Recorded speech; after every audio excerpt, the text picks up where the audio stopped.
Hello students, good morning. I welcome you all on my YouTube channel. My name is Vishnu Gupta and we are learning biology. Here it is more than a subject. In this session we are learning molecular basis of inheritance that has started, and that is a very interesting lesson.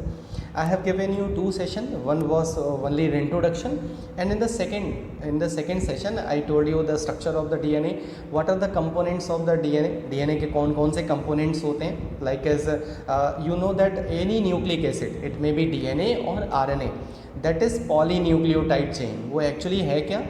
Polynucleotide chain है. ठीक है. Now if you want to know what is polynucleotide chain, first of all you should know what is nucleotide. So that's why I explain you what is nucleotide, what are the components of the nucleotide, how one nucleotide is formed. Like as in this structure I told you what are the bonds are present. Now you have to revise, इसको ज़रूर revise कर लेना. ठीक है. ये काफ़ी important है, basic चीज़ें जो आगे आपको काफ़ी हेल्प करेंगी. ठीक है. तो ये हो गया. इसके बाद मैंने आपको कंपोनेंट्स ऑफ न्यूक्लियोटाइड बता दिया था. देन ये कितने टाइप के शुगर होती हैं, दो टाइप के शुगर होती हैं, डीऑक्सीराइबोज और राइबोज शुगर, और इन दोनों में डिफरेंस बता दिया था कि क्या डिफरेंस होता है. उसके बाद इससे जो फॉस्फेट ग्रुप ऐड होता है वो क्या होता है. ठीक है. H3PO4 होता है, और इसी की because of the phosphate there is a negative charge on the DNA. ठीक है. नेक्स्ट हम लोग ने पढ़ा था नाइट्रोजनस बेस. मैंने यहाँ पे ट्रिक भी बताई थी नाइट्रोजनस बेस याद करने की, बहुत बढ़िया ट्रिक बता दिया आपको. आलू गोभी. ठीक है. तो एडिनिन, गुआनिन, साइटोसिन, थाइमिन और यूरेसिल. ठीक है. और इनको दो पार्ट में डिवाइड किया था, प्यूरिन एंड पिरिमिडीन. दो पार्ट में डिवाइड कर दिया था हमने. तो प्यूरिन 2 होती है और पिरिमिडीन कितनी होती है, 3. तो देखो अगर कभी कन्फ्यूज़न हो ना तो पिरिमिडीन 3 ये दो बार बोलोगे तो अपने आप याद हो जाएगा कि पिरिमिडीन कितनी होती है, 3 होती हैं. क्लियर है. तो इस तरह से प्यूरिन और पिरिमिडीन के बारे में बता दिया था. दोनों के स्ट्रक्चर में क्या डिफरेंस है ये भी बता दिया था कि जो प्यूरिन होती है वो डबल हेट्रोजेनस रिंग होती है, और जो पिरिमिडीन होती है that is single heterogeneous ring होती है. ठीक है. तो उसके बाद मैंने आपको कुछ चीज़ें एक्सप्लेन कर दी थी कि प्यूरिन और पिरिमिडीन कैसे एक दूसरे से बाइंड होते हैं. ठीक है. न्यूक्लियोसाइड क्या होता है, न्यूक्लियोटाइड क्या होते हैं, इन दोनों का मैंने एक फार्मूला बना दिया था. ठीक है. कि अगर आपको कभी भी डाउट ना हो, कभी कोई कन्फ्यूज़न ना हो, तो न्यूक्लियोसाइड मतलब क्या होता है. अगर if pentose sugar is make a bond with the nitrogenous base that is known as nucleoside, and when the nucleoside is added with the phosphate group that is known as nucleotide. इसको मैंने identify करने का भी बताया था. अगर कहीं पे लिखा है डीऑक्सी एडिनोसिन, इसका मतलब है उसमें डीऑक्सीराइबोज है और नाइट्रोजनस बेस है. समझ में आई बात. अगर कहीं लिखा है एडिनोसिन तो इसका मतलब है उसमें राइबोज शुगर है और नाइट्रोजनस बेस है. तो इस तरह से आप आइडेंटिफाई कर सकते हो कि गिवन जो भी नाम है वो न्यूक्लियोसाइड है कि न्यूक्लियोटाइड है. क्लियर है. ठीक है. तो ये सारी चीज़ें मैंने बता दी थी. उसके बाद बॉन्ड्स बता दिए थे कि when one nucleotide is form, जब एक न्यूक्लियोटाइड बनता है तो उसके बीच में कौन कौन से बॉन्ड होते हैं और कौन सा कंपोनेंट किस पर्टिकुलर कंपोनेंट से लिंक होता है. ठीक है. तो मैंने बताया था आपको शुगर होता है that is linked with the phosphate, वो फॉस्फेट के साथ लिंक होता है. किस कार्बन पोजीशन से जुड़ा होता है फॉस्फेट, 5 कार्बन पोजीशन से. ठीक है. उसके बाद जो नाइट्रोजनस बेस होता है that is linked with the sugar with the 1 carbon position. ये किस कार्बन पोजीशन से लिंक होता है, 1 कार्बन पोजीशन. याद रखना है, काफ़ी इंपॉर्टेंट है. ठीक है. और यहाँ पे कौन सा बॉन्ड होता है, इस बॉन्ड को क्या बुलाते हैं, एन ग्लाइकोसिडिक बॉन्ड, और इसको बुलाते हैं phosphoester bond. After that I told you when one nucleotide is added with another nucleotide, एक न्यूक्लियोटाइड दूसरे न्यूक्लियोटाइड से जब ऐड होता है, ठीक है, तो हम कह सकते हैं उस कौन से बॉन्ड के थ्रू वो लिंक होता है, 3 to 5 फास्फोडाइस्टर बॉन्ड. ठीक है. तो इसका नाम क्या पड़ गया, 3 to 5. अब यहाँ पे आकर देखो तो ये 3 डैश एंड है, 3 डैश एंड से यहाँ पे फॉस्फेट ऐड है, और इधर के सेंड से ऐड है 5 डैश एंड से. तो इस तरह से एक न्यूक्लियोटाइड, फिर दूसरी न्यूक्लियोटाइड, फिर तीसरी न्यूक्लियोटाइड, इस तरह से कई सारी न्यूक्लियोटाइड ऐड होती चली जाएंगी. और याद रखना अगर एक साइड, अगर यहाँ पे 5 डैश एंड है मतलब 5 कार्बन पोजीशन से फॉस्फेट ग्रुप ऐड है, तो उसका जो दूसरा एंड होगा मतलब जो लास्ट वाला एंड होगा that will B 3 dash and. इस स्ट्रक्चर पे देख सकते हो नीचे 3 डैश एंड. तो एक एंड को क्या बुलाते हैं, 5 डैश एंड बुलाते हैं, और दूसरे एंड को क्या बुलाते हैं, 3 डैश एंड. उसका रीज़न क्या है, 5 डैश एंड मतलब जो फॉस्फेट है that is linked with the 5 carbon position at one end, and another जो लास्ट टर्मिनल है मतलब जो लास्ट एंड है वहाँ पे 3 डैश मतलब जो 3 कार्बन पोजीशन है वो फ्री है. समझ में आई बात? ठीक है, तो हमेशा याद रखना कोई भी पॉलीन्यूक्लियोटाइड होगी तो उसका एक एंड अगर 5 डैश होगा तो दूसरा एंड क्या होगा, 3 डैश होगा, और अगर मान लो एक एंड 3 डैश होगा तो दूसरा क्या होगा, 5 डैश होगा। ये एकदम दिमाग में बैठा लेना कि 3 डैश एंड और 5 डैश एंड क्या होता है। क्लियर है? तो मैंने यहाँ पे आपको पिक्चर के थ्रू, डायग्राम के थ्रू भी बता दिया कि 3 डैश एंड और 5 डैश एंड क्या होता है, एकदम क्लियर हो गया होगा। ठीक है, उसके बाद मैंने बता दिया था कि व्हाट इज़ पॉलीन्यूक्लियोटाइड चेन। ये जो चेन का स्ट्रक्चर है ये क्या है, पॉलीन्यूक्लियोटाइड है।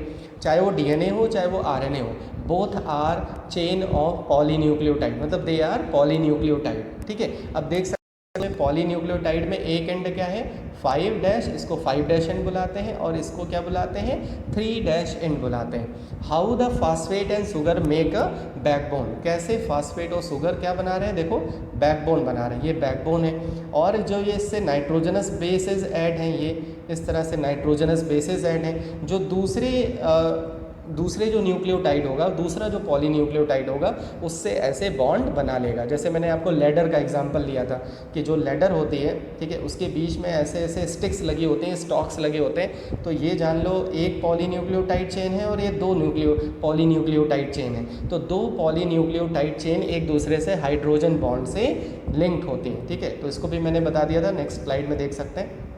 ठीक है, कि मैंने बता दिया था कि डीएनए को सबसे पहले किसने नोटिस किया था, फ्रेडरिक मैशर ने। उन्होंने बताया था कि न्यूक्लियस में एक एसिडिक सब्सटेंस होता है जिसको हम क्या बुलाते हैं, न्यूक्लिन। ठीक है, तो उसका नाम इन्होंने क्या रख दिया था, न्यूक्लिन, दैट्स इट। इन्होंने और कुछ रिवील नहीं किया था, और कुछ नहीं बताया था, ओनली क्या बताया था कि there is a acidic substance that is known as nuclein in 1869।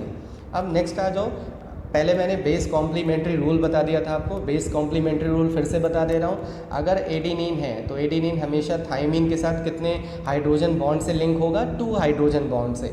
और अगर गुआनिन है तो वो साइटोसिन के साथ 3 हाइड्रोजन बॉन्ड से लिंक होगा। तो ऑलवेज अगर ये डीएनए है, अगर मान लो डीएनए है, ठीक है, तो हमेशा एडिनिन किसके साथ बॉन्ड बनाएगा, थाइमिन के साथ। तो और आपको याद है कि एडिनिन क्या है, प्यूरिन है, और थाइमिन क्या है, पिरिमिडीन है। तो एक प्यूरिन हमेशा किसके साथ बॉन्ड बनाता है, पिरिमिडीन के साथ। वही यहाँ पे भी है, गुआनिन क्या है, प्यूरिन है, साइटोसिन क्या है, पिरिमिडीन है। दोनों के बीच में कितने हाइड्रोजन बॉन्ड होंगे, 3 हाइड्रोजन बॉन्ड। तो this is base complementary rule for the DNA. ये किसके लिए है, डीएनए के लिए रूल है। क्लियर? आरएनए का रूल बाद में पढ़ेंगे, पहले डीएनए के बारे में डिस्कस करेंगे। ठीक है, इसीलिए सबसे पहले मैंने base complementary rule for the DNA बता दिया। क्लियर हो गया होगा? ठीक है, तो इस तरह से अब आ जाओ, एक साइंटिस्ट है जिनका नाम था एरविन चारगाफ। अब यहाँ से धीरे धीरे डीएनए के बारे में हम स्टडी करते हैं। सबसे पहले एक साइंटिस्ट है जिनका नाम था एरविन चारगाफ। इन्होंने बेस कॉम्प्लीमेंट्री रूल, मतलब जो परसेंटेज होती है एडिनिन की, बताया था कि वो थाइमिन के परसेंटेज के बराबर होती है। ठीक है, तो यहाँ पे लिखा हुआ है कि जो percentage of adenine plus guanine, मतलब अगर पूरे डीएनए में देखा जाए तो एडिनिन प्लस गुआनिन की जो परसेंटेज होगी वो 50% होगी, और percentage of thymine and cytosine वो पूरे डीएनए में कितनी होगी, 50% होगी। इसका मतलब है प्यूरिन 50% और पिरिमिडीन 50%। अगर पूरी डीएनए की चेन है तो उसमें प्यूरिन का परसेंटेज कितना होगा, 50%, और पिरिमिडीन का परसेंटेज कितना होगा, 50%। तो दोनों का ही परसेंटेज कितना होगा, 50-50% होगा। दूसरी चीज़ उन्होंने बताई थी कि जो एडिनिन है, देखो ध्यान से देखो, जो एडिनिन है उसकी जो परसेंटेज है वो किसके इक्वल होती है, थाइमिन के परसेंटेज होती है। इसका मतलब है कि अगर एडिनिन 20% है तो थाइमिन भी कितना होगा, 20% होगा। क्लियर है? ठीक है, तो इन्होंने ये रूल बताया था जिसको हम एरविन चारगाफ या चारगाफ रूल बोलते हैं। इनका पूरा नाम था एरविन चारगाफ। ठीक है, आपके एनसीईआरटी में दिया है, मैंने आपको बोल रखा है कि जब भी आप स्टडी करिए, ठीक है, जब भी आप सेशन को अटेंड करिए तो अपने साथ एनसीईआरटी ज़रूर रखो, और उस एनसीईआरटी में देखते रहो कि आपको क्या क्या पढ़ाया जा रहा है। ठीक है, तो उससे आप लिंक कर सकते हो। क्लियर है? तो एरविन चारगाफ का रूल क्या कहता है कि जो एडिनिन की परसेंटेज है that is equal to the percentage of thymine, और जो गुआनिन की परसेंटेज है वो किसके बराबर होती है, साइटोसिन की परसेंटेज के बराबर होती है। दूसरी चीज़ उन्होंने क्या बताई कि एडिनिन प्लस गुआनिन, मतलब एडिनिन और गुआनिन दोनों को मिला के, मतलब दोनों कितना कंट्रीब्यूट करते हैं डीएनए में, 50%, और वहीं पे साइटोसिन और थाइमिन कितना कंट्रीब्यूट करते हैं, 50%। क्लियर है? इसका मतलब है अमाउंट ऑफ ATGC। ए मतलब एडिनिन, टी मतलब गुआनिन, जी मतलब टी मतलब थाइमिन, जी मतलब गुआनिन और सी मतलब cytosine in DNA varies from species to species. ठीक है, जैसे ह्यूमन है तो ह्यूमन में ATCG का अमाउंट अलग होगा। ठीक है, वहीं पे अगर हम एक बैक्टीरिया ले लें तो वहाँ पे ATCG का अमाउंट क्या होगा, वेरिएशन होगा, उसमें डिफरेंट होगा। हम ये नहीं कह सकते कि जितनी भी स्पीसीज होती है वहाँ पे ATCG का अमाउंट इक्वल होगा। ठीक है, सब में वेरी करेगा। क्लियर है? तो अमाउंट ऑफ टू जी, ठीक है, and G is equal to C is constant. ये थोड़ा सा यहाँ पे मैंने गलत लिख दिया, ये टी होगा। ठीक है, amount of A is equal to T and amount of G is equal to C will remain constant. ये कांस्टेंट रहेगा। ठीक है, समझ में आई बात? ठीक है, तो ए का परसेंटेज टी से और जी का परसेंटेज सी से मैच करेगा। क्लियर है? ठीक है, तो ये एरविन चारगाफ का रूल समझ में आ गया होगा। मैं एक बार और आपको ब्लैंक स्लाइड में लेके बता रहा हूँ। ठीक है, अगर किसी को डाउट होगा तो यहाँ से समझ लेगा। देखो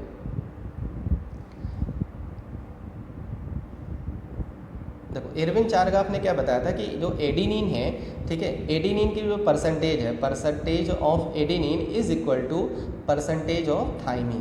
पहला ये पॉइंट बताया था। Percentage of guanine is equal to percentage of cytosine. समझ में आई बात? ठीक है, जितनी भी परसेंटेज एडिनिन की होगी वही परसेंटेज थाइमिन की होगी। तो अगर आप दिमाग लगाओ तो मैंने अभी बेस कॉम्प्लीमेंट्री रूल में यही तो बताया था कि एडिनिन हमेशा किसके साथ बॉन्ड बनाएगा, थाइमिन के साथ। तो जितनी एडिनिन होगी उतनी ही थाइमिन होगी।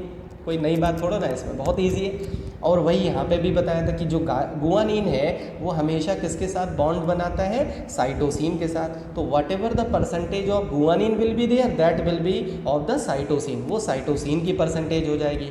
बात समझ में आई? इसका मतलब है गुआनिन और साइटोसिन की जो परसेंटेज होती है, मतलब जो गुआनिन की होगी वही साइटोसिन की होगी, जो एडिनिन की होगी वो थाइमिन की होगी। क्लियर है? ठीक है, अब नेक्स्ट जो नेक्स्ट इन्होंने क्या बताया, नेक्स्ट जो इन्होंने बताया था, ठीक है, वो क्या बताया था कि जो एडिनिन है और प्लस गुआनिन है, मतलब पूरे डीएनए को अगर हम 100% ले लें, हम किसी भी चीज़ को 100% में कर सकते हैं। डीएनए को पूरे 100% में ले लें तो जो एडिनिन है और प्लस गुआनिन है ये कितना कंट्रीब्यूट करता है, 50%। और वहीं पे अगर हम टी को ले लें और सी को ले लें तो ये भी कितना परसेंटेज ऑक्यूपाई करता है, 50%। समझ में आया? ठीक है, और याद रखना जो एडिनिन और थाइमिन की परसेंटेज है वो कांस्टेंट रहती है। ए इज इक्वल टू टी और जी इज इक्वल टू सी, ये कांस्टेंट रहती है। ठीक है, ये चेंज नहीं होती। पूरे डीएनए में adenine is equal to thymine की जो परसेंटेज होती है वो क्या होती है, कांस्टेंट होती है। ऐसा नहीं कह सकते कि डीएनए के इस सेगमेंट में एडिनिन की थाइमिन की परसेंटेज ज़्यादा है और दूसरे सेगमेंट में कम है, ऐसा नहीं होगा। समझ में आ गई बात? ठीक है, इक्वल डिस्ट्रीब्यूशन होगा। तो इस तरह से आपको दो चीज़ें क्लियर हो गई, बेस कॉम्प्लीमेंट्री रूल और दूसरा एरविन चारगाफ का रूल, कि एरविन चारगाफ ने क्या बताया था। अब देखो एरविन चारगाफ के ही बेसिस पे मैंने एक क्वेश्चन लगाया है जो AIPMT में आ रखा है, 2015 में AIPMT में पूछा गया है।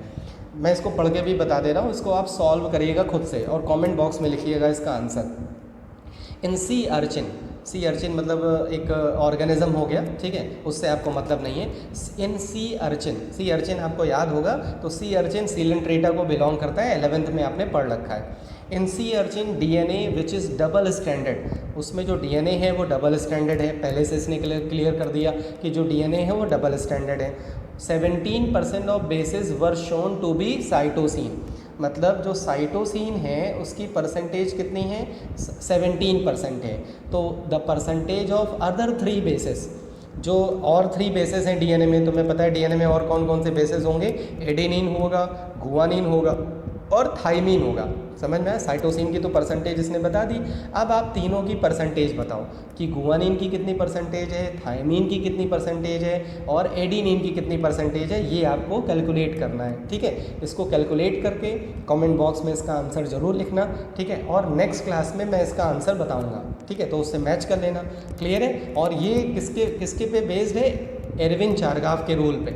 एरविन चारगाफ का रूल समझ में आ गया होगा तो ये क्वेश्चन आपके लिए हलवे की तरह होगा, चम्मच डाला और खा लिया, बहुत इजी है। ठीक है, इतनी तो मैथमेटिक्स आपकी कमज़ोर नहीं होगी कि आप थोड़ा सा कैलकुलेशन ना कर पाओ।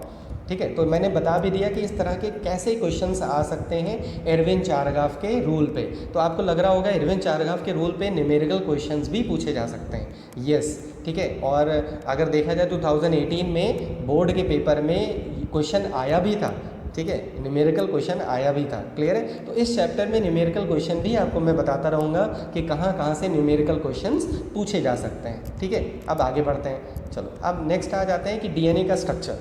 देखो डीएनए का structure, because it was a long polymer, ठीक है, it was not easy to get to know about the structure of the DNA. ठीक है, डीएनए का स्ट्रक्चर के बारे में जानना, उसके बारे में एनालिसिस करना, ये बहुत टिपिकल टास्क था। ठीक है, जैसे लग रहा था कि इम्पॉसिबल है, मतलब डीएनए का स्ट्रक्चर पता ही नहीं लग पाएगा, ऐसा हो गया था।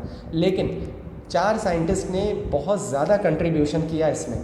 ठीक है, ये 2 साइंटिस्ट का नाम तो शायद आप लोग को पता भी होगा, वाटसन एंड क्रिक। हो सकता है कि आपने सुना हो कहीं पे कि वाटसन एंड क्रिक, लेकिन जो 2 और साइंटिस्ट थे जिनका बहुत मेन बेस जो उन्होंने तैयार किया था, ठीक है, उन दोनों साइंटिस्ट का नाम आपको नहीं पता होगा। देखो यहाँ पे लिखा हुआ है रोजालिंड फ्रैंकलिन और ह्यूग फ्रेडरिक विल्किंस। तो आप इसको शॉर्ट फॉर्म में याद कर सकते हो, फ्रैंकलिन एंड विल्किंस। ठीक है, फ्रैंकलिन थी, ठीक है, यहाँ पे साइंटिस्ट का नाम एक्चुअली पता नहीं लगता कि मेल का है कि फीमेल का है। ठीक है, जैसे अभी यूएस में एक तुम्हें पता है ना कि इंडियन ओरिजिन की हैं जो वाइस प्रेसिडेंट के लिए क्या हुई हैं, नॉमिनेटेड हुई हैं, तो उनका नाम है कमला हैरिस। ठीक है, अब कमला हैरिस अगर किसी को बताओगे तो थोड़ा सा कन्फ्यूजन होगी कि ये कौन है। ठीक है, ऐसे ही यहाँ पे भी देखो, यहाँ पता नहीं लगता। तो ये जो थी वो शी थी, मतलब फीमेल थी, और ये मेल थे, ही थे। ठीक है, तो जो विल्किंस थे वो मेल थे और जो फ्रैंकलिन थी वो फीमेल थी। इन्होंने क्या किया, स्टडी द स्ट्रक्चर, ठीक है, study the structure called of DNA using x ray.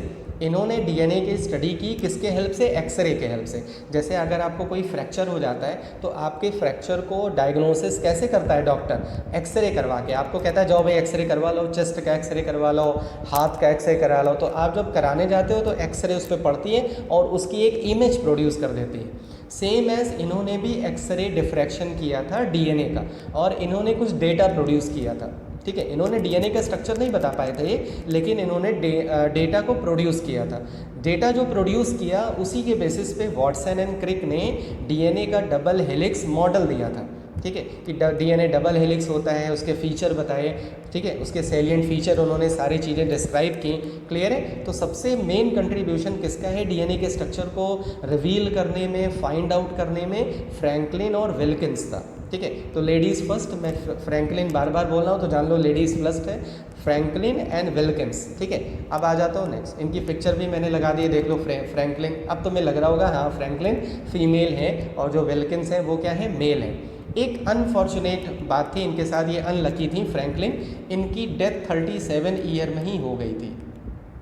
ठीक है, जब ये 37 प्री मैच्योर डेथ हो गई थी, 37 ईयर की थी, तभी ये इनकी डेथ हो गई थी। तो एक्चुअली इनका कंट्रीब्यूशन तो था, लेकिन नोबेल प्राइज़ इनको नहीं मिल पाया था। ठीक है, क्योंकि इनकी डेथ हो गई थी, इसीलिए 3 साइंटिस्ट को नोबेल प्राइज़ मिला था। एक तो विल्किंस थे, फ्रैंकलिन तो बेचारी उनकी डेथ हो गई। ठीक है, एक तो विल्किंस थे, दूसरा वाटसन और क्रिक थे। तो याद रखना, कभी भी कॉम्पिटिटिव एग्जाम में क्वेश्चन आ जाए कि किसको नोबेल प्राइज़ नहीं मिला था, तो फ्रैंकलिन को नहीं मिला था। उसका रीज़न क्या है कि ये 37 ईयर में ही इनकी डेथ हो गई थी। क्लियर है। नीचे तो पिक्चर लगा रखी है मैंने, ये इन्होंने जो एक्सरे डिफ्रैक्शन किया था। अब आप देख सकते हो इस एक्सरे डिफ्रैक्शन में कुछ ऐसा स्ट्रक्चर नज़र आ रहा है। ठीक है, ये इनका डेटा था कि इन्होंने बताया कि जो डीएनए है जब उस पर तो कुछ ऐसा स्ट्रक्चर नज़र आता है। ठीक है, इसी डेटा को, इसी पर्टिकुलर पॉइंट को वाटसन एंड क्रिक ने लेके और क्या प्रोड्यूस कर दिया। ये वाटसन एंड क्रिक की फ़ोटो है, ये वाटसन है, ठीक है, और ये क्रिक है। ठीक है, सी से लिखते हैं क्रिक, तो वाटसन एंड क्रिक। तो वाटसन एंड क्रिक ने क्या प्रोड्यूस किया, डीएनए का डबल हेलिक्स मॉडल प्रोड्यूस किया। ठीक है, ये देखो 3 डायमेंशनल स्ट्रक्चर ऑफ डीएनए। आपको पता है 3D मतलब पता ही होगा, 3 dimensional structure, 3 dimensional structure of DNA on the basis of Chargaff's chemical data. अब देखो उसमें किसका किसका डेटा लिया। सबसे पहले चारगाफ का केमिकल डेटा लिया, उन्होंने क्या बताया था, एडिनिन, थायमिन, गुआनिन, साइटोसिन के बारे में बताया था। विल्किंस एंड फ्रैंकलिन्स का एक्सरे डिफ्रैक्शन डेटा लिया। दो तीन साइंटिस्ट का डेटा लिया, चारगाफ का, विल्किंस का और फ्रैंकलिन का, ठीक है। And interference from the model building in 1953, James Watson and Francis Crick, James Watson और फ्रांसिस क्रिक ने प्रपोज्ड किया double helix model of DNA. इन्होंने बताया कि जो डीएनए है वो डबल हेलिक्स होता है, ठीक है। तो इन्होंने, इनका जो मॉडल था उसको हम क्या बुलाते हैं, double helical model of the DNA, बहुत फेमस है, ठीक है। और इनका जो ये कंट्रीब्यूशन था, ये बायोलॉजी मॉलिकुलर के फील्ड में एक रिवॉल्यूशन की तरह था, ठीक है। इन्होंने एक रिवॉल्यूशन ले आया था, इन्होंने सब बहुत बड़ा कंट्रीब्यूशन था, ठीक है। इसीलिए इनको नोबेल प्राइज़ भी मिला। Watson, Crick and Wilkins shared in 1962 Nobel prize in physiology और medicine for their work on double helix model. Clear है, ठीक है। तो इस तरह से आपको समझ में आ गया कि डबल हेलिक्स मॉडल का मतलब कैसे रिवील हुआ, कैसे पता लगा कि डीएनए जो है वो डबल हेलिकल होता है, और उसके इन्होंने बहुत सारे सैलिएंट फीचर बताए, ठीक है। तो सबसे पहले मैं आपको स्ट्रक्चर दिखा दूं। ये देखो डबल स्ट्रैंडेड डीएनए का स्ट्रक्चर है, ठीक है। अब आप यहाँ देख सकते हो, ये डबल स्ट्रैंडेड मतलब हो गया कि एक बेस आपको दिखा रहा है, देख सकते हो कि ये एक न्यूक्लियोटाइड हो गया, ये दूसरा न्यूक्लियोटाइड हो गया, तीसरा, इस तरह से ये चेन क्या है, पॉलीन्यूक्लियोटाइड चेन है। तो इसको अगर आप जूम करके देखो तो आराम से आप समझ सकते हो, मैंने जो जो बताया है पीछे, ये फॉस्फेट है, ये शुगर है, और ये नाइट्रोजनस बेस है। कौन सा नाइट्रोजनस बेस है, थायमीन है। हमेशा नाइट्रोजनस बेस कौन से कार्बन पोजीशन से जुड़ा होगा, फर्स्ट कार्बन पोजीशन से, और यहाँ जो फॉस्फेट है वो किस कार्बन पोजीशन से जुड़ा है, फिफ्थ कार्बन पोजीशन से। तो इस तरह से कि एक न्यूक्लियोटाइड, फिर देखो ये, तो इस बॉन्ड को क्या बुलाएंगे हम, 3,5 फास्फोडाइस्टर बॉन्ड, अभी बताया था ना पीछे, ठीक है। इस तरह से एडेनिन हो गया, थाइमिन हो गया, फिर साइटोसिन हो गया, फिर गुआनिन हो गया। तो इस तरह से ये पूरी क्या हो गई, एक पॉलीन्यूक्लियोटाइड चेन का आपको एक और पिक्चर मिल गई कि हाँ ऐसा होता है, ठीक है। तो इस तरह से हो जाओ, नेक्स्ट आ जाओ। ये देखो, ये डीएनए का डबल हेलिकल मॉडल है, ठीक है। ये डीएनए का डबल हेलिकल्स मॉडल है, ठीक है। एक मिनट रुक जाओ, ये हो गया, ठीक है। अब इसमें देखो, ये जो शेप दिख रहा है ऐसे, मेरे फिंगर्स को देखो इस तरह से, ठीक है। तो ये 3D शेप है, ये क्या है, ये 3D शेप है, यही है डबल हेलिक्स मॉडल। अब आपने स्टेयर केस देखी होगी बहुत पिक्चर में, आपके हो सकता है आपके घर में भी हो ऐसी स्टेयर केस जो स्पाइरल होती है इस तरह से। अब आप अगर उसको याद करो तो कंफर्म है आपको डीएनए का स्ट्रक्चर एकदम दिमाग में रहेगा कि जो 3 डायमेंशनल शेप होता है उसमें जो डीएनए होता है वो डबल हेलिक्स मॉडल होता है। इसी को अगर हम स्ट्रेट कर दें, इसको डबल हेलिक्स मॉडल जो है इसको स्ट्रेट कर दें, मतलब इसको 2D में देखें, ये 2D स्ट्रक्चर है, ठीक है। 2D में देखेंगे तो आराम से आप देख सकते हो कि जो किस तरह से जो बेसेस हैं वो कैसे जुड़े हुए हैं एक दूसरे से। ये जो देखो बीच में जो बेसेस हैं वो एक दूसरे से जुड़े हुए हैं। अगर आप थोड़ा सा ध्यान से देखो जूम करके तो देखो, guanine cytosine, thymine adenine, adenine thymine, cytosine guanine, इनके बीच में अगर हाइड्रोजन बॉन्ड पूछे तो आपको पता है गुआनिन और साइटोसिन के बीच में 3 हाइड्रोजन बॉन्ड और थायमिन और एडेनिन के बीच में 2 हाइड्रोजन बॉन्ड प्रेजेंट होते हैं। उसके बाद ये जो देखो एक एंड अगर है 5 डैश तो इसका जो टर्मिनल होगा, मतलब ये अगर आप ऐसे जाओगे तो इसका जो एंड होगा वो क्या होगा, 3 डैश एंड होगा।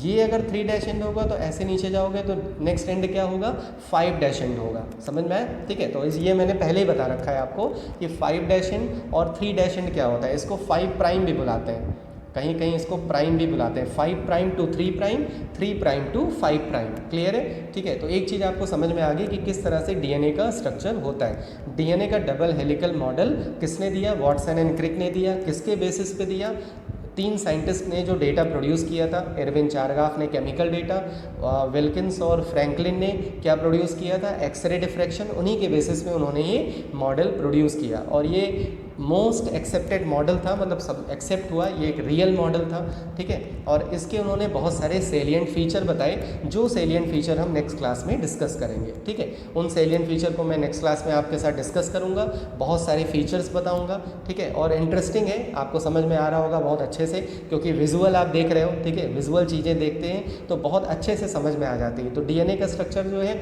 आप देख सकते हो इस तरह से है, ठीक है। डबल हेलिकल मॉडल है, इसको दिमाग में बिठा लो और नेक्स्ट क्लास में हम लोग इसके जो सेलिएंट फीचर हैं उसको हम लोग डिस्कस करेंगे, ठीक है। और जो क्वेश्चन दिया है उसको सॉल्व करना, ठीक है। और उसका आंसर कमेंट बॉक्स में ज़रूर लिखना, और नेक्स्ट क्लास में मैं आपको उसका आंसर बताऊंगा और उसको एक्सप्लेन भी करके बताऊंगा कि इसका आंसर ये क्यों है, ठीक है, तो इस तरह से ही आज का सेशन यहीं पे कंप्लीट हुआ।